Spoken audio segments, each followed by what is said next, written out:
আপনারা কেউ আছেন বাড়িতে? আপনারা কেউ আছেন? হ্যাঁ আছি। তোমার কি চাই এখানে?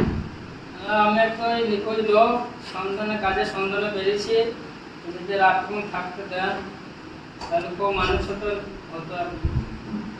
ঠিক আছে, এসো। আমাদের মনের ভিতরে তো মানুষত্ব আছে। তো তুমি রাতটুকু থাকবে বলছো তো? তো এটুকু এটুকু এটুকু আমি মানে আমাদের রাজার কাছে আদেশ নিয়ে আমি এটুকু মানে করে দেবো। এসো, তুমি ভেতরে এসো। জাহাপনা, আপনি কে? হ্যাঁ, আমি হচ্ছি নবাব সিরাজউদ্দৌলার একটা ছোট ভাই। তো আপনার কিছু মানে বলার আছে? মনে তো হচ্ছে আমি কোনো কাজের সন্ধানে এসেছেন। হ্যাঁ, আমি একটু কাজের সন্ধানে এসেছি। আচ্ছা আচ্ছা, ঠিক আছে ঠিক আছে। যা কিছু বলার আমাদের রাজামশাইকে আপনি বলবেন। হ্যাঁ, আমি বলতে চাই। ঠিক আছে, আপনাকে রাত্রে থাকার জন্যে এবং খাওয়ানো দাওয়ানো সব কিছু জিম্মেবার রাজামশাই আমাকে দিয়েছে। ওনার প্রস্তুতে আমি রাজি আছি। এবার আপনি রাজা আমাদের আমাদের নবাব সাহেব সিরাজউদ্দৌলার কাছে আপনি প্রবেশ করে আপনি সেটাকে বলতে পারেন মনের কামনা আপনার কি। ঠিক আছে?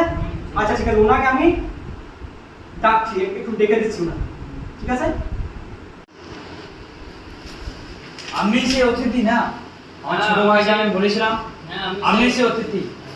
বলেন আপনার কি বক্তব্য আছে? মানে আমি এসেছিলাম এখানে একটা কাজের সন্ধানে। তা আপনার এই সাম্রাজ্যে যদি আমার একটু যদি কাজের বা কোনো যদি একটা জায়গা করে দিতেন তাহলে আমার খুব ভালো হতো।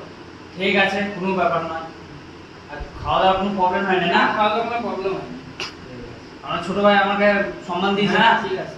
না, সব সম্বন্ধে কোনো অসুবিধা হয়নি। বাট কাজের জন্য এসেছিলাম, তা আপনি যদি কাজের ব্যবস্থা করে দেন তাহলে খুব ভালো হয়। ঠিক আছে, আজ রাত্রে আপনি ঢুকে যান, কালকে দেখছি কথা হবে। ঠিক আছে? নাম বলছি। আর নামটা কি আপনার? আমার নাম হচ্ছে শ্যামসা। ঠিক আছে, বাড়ি কোথায়? আমার বাড়ি হচ্ছে মুরগ্রাম বাড়ি। কাজ ছোট মোটো হবে তো? হ্যাঁ, যেগুলো কাজ হলে হবে। আমি একটা কাজের সন্ধানে বেরিয়েছি। ঠিক আছে। কাজ হলে হবে। ঠিক আছে।